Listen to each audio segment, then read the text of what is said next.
Every day, there's a battle for your mind raging. Information coming from every angle with the will to deceive. Fear not. You found the place for truth. The voice of a generation that still has the will to believe in the greatest country in the history of the world. This is the Charlie Kirk Show. Buckle up. Here we go.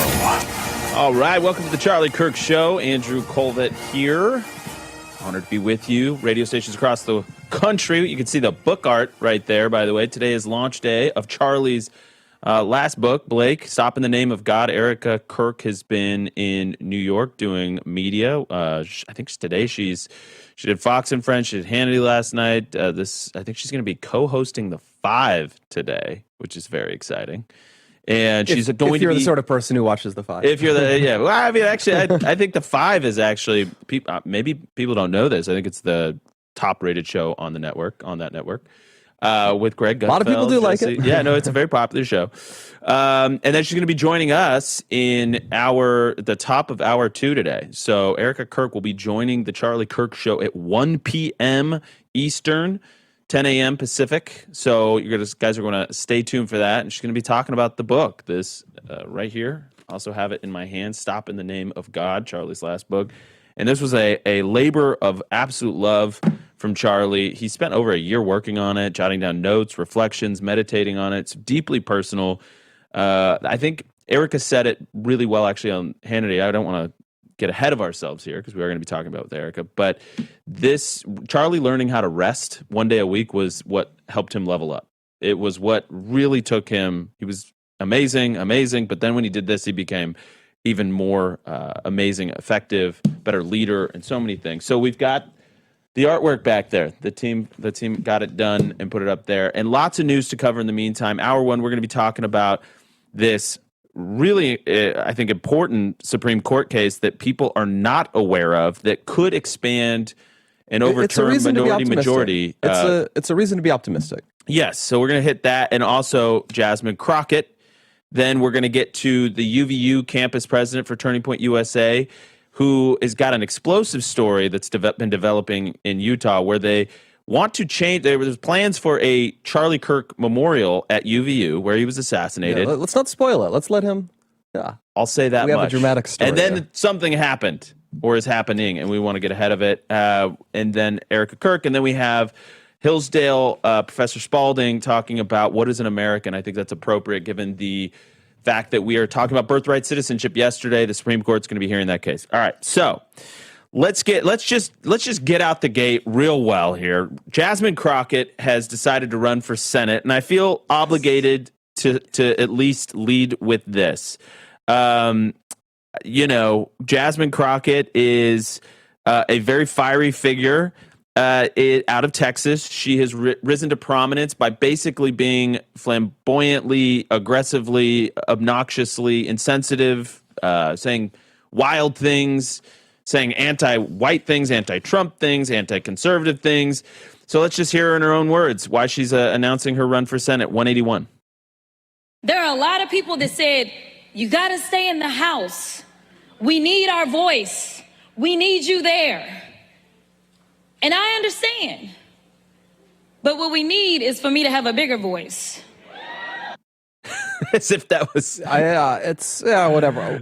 Do we have this? We played it in the cold open, I saw. The best part is she uploaded a video to announce that's her just sitting there impassively while they play clips of Donald Trump saying she's really stupid. And well, this is what happens, right? I mean, if you go after somebody, it actually raises their profile, right? It's the Barbra Streisand effect. The Streisand effect is where, I guess it goes back to where Streisand wanted to keep her privacy intact, and then she ended up fighting back against somebody exposing her home address. Which made everyone see it. Which made everybody see her home address. So it worked against her. So it's called the Streisand effect. And you have this in politics, right? Senator Mark Kelly says some crazy things that are, eerily similar to a military coup, encouraging that subversion. And guess what? Now he is in many new polls, it's like Gavin Newsom, Mark Kelly is who the Democrats think is the most viable candidate to run for president in 2028. Which could be risky because I think Mark Kelly would be a more dangerous candidate than Jasmine Crockett, for example. Exactly. But this is what we have. Jasmine Crockett says all these crazy things. We say she's crazy, and all of a sudden that's all it takes for her profile to be raised. So let's pick our enemies very carefully here. But in the case of Jasmine Crockett, I think this is a good choice because she is so insane, and I think she's going to have a heck of an uphill battle in the state of Texas. Let's play 184. This is her comparing herself to being the next Barack Hussein Obama. 184. There was this charismatic, funny, intelligent, and exciting young candidate with a funny name who just got into the U.S. Senate and was running for president. Many doubted if this country was ready, while others, well, we got to work and kept hope alive. Yes, we can. Yes, I'm talking about President Barack Obama. She left out the Hussein Obama, but that's okay. Yeah, that's okay. Charlie would always say it. I think because Rush Obama. always did it too. Yeah, exactly. always imitated. It was an ode to Rush. And of course, narrator. The country was not ready for Barack Hussein Obama. No, not remotely. The country was not. But this is what's crazy. She's so crazy that we've got so many great clips on Jasmine Crockett. And this is an interesting clip. This is when she was saying she's open to ending taxes on black because she's in favor of reparations. But she admits that many are not already paying taxes. 176. One of the things that they propose is black folk not have to pay taxes. And I was like, I don't know that that's not necessarily a bad idea. Then you start dealing with the different tax brackets and things like that. And that's one of the reasons that, we argue the reparations make sense, because so many black folk, not only do you owe for the labor that was stolen and killed and all the other things, right?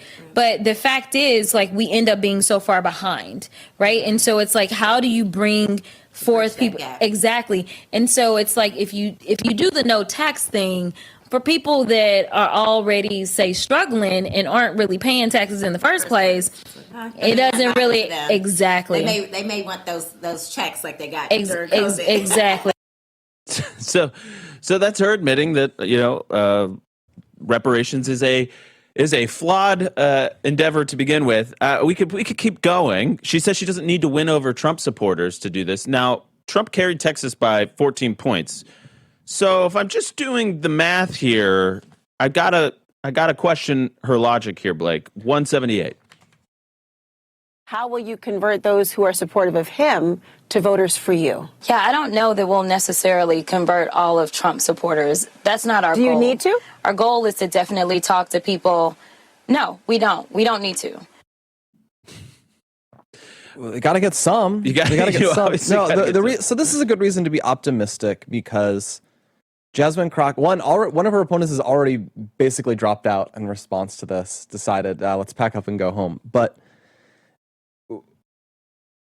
older people will remember a candidate. I say older people like it's ages ago, but it was only about a decade ago. But there's been a pattern. Democrats are really addicted to the idea of flipping Texas. It's similar to how we'll often be contacted by conservatives in California. They often dream of flipping California red, the whole state, not just House districts. And we often have to say, we support you, we should work as hard as we can, but it's not the immediate priority now because it's difficult and expensive and we're not close to doing it. Democrats do this a lot with the state of Texas, where they get hyped up that they're going to flip the state in a big statewide race blue, and they spend tons of money on it. So let's throw up, a decade ago, we had Wendy Davis. She gave a filibuster speech on the floor of, I believe, the Texas State Senate over an abortion bill. And so they made her a big national hero. She got a ton of money. She ran for governor, and she got steamrolled massively by Governor Abbott. And then they did it with Beto O'Rourke running for Senate. Beto got close. He got a lot of attention. Like he came 3 closer. points. Well, don't egg them on. Don't egg them on here. The point is they spent a lot of money on it. They did spend a lot of money. And that's probably why we got Governor Ron DeSantis, for example. If they'd taken that money and rolled it over to Florida, we probably don't win that race by, it was under 100,000 votes. 30,000 votes or something like that. Yeah, I mean, listen, if they want to roll her out there and see what they can get done, that's fine. I hope they spend a lot of money on Jasmine. I hope they spend so much money backing Jasmine Crockett. If you could make one holiday wish Would you wish to be free from your credit card and other debt? I think that would be a phenomenal Christmas present to yourself. So here's why now is the time to make a move. This time of year, credit card and loan companies close out their books. They're clearing past due accounts and selling off debt. That means if you have credit card debt and unpaid bills, lenders may be more open to negotiating and may actually have some leverage for you.